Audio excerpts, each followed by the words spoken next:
Hi, in this video, I'm going to show you how you can use a custom arrow on your order bump.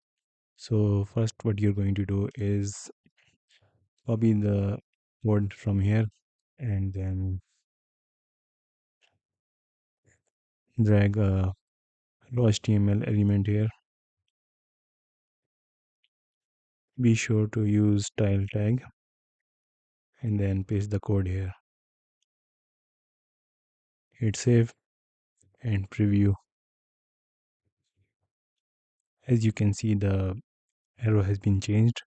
Now, how we are going to use another arrow? So we are going to go to our image library and then take an arrow here and then copy the address here and replace the link.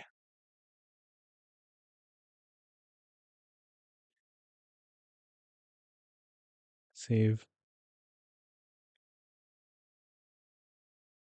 Here you go. That's how you can change the arrow on your order bump.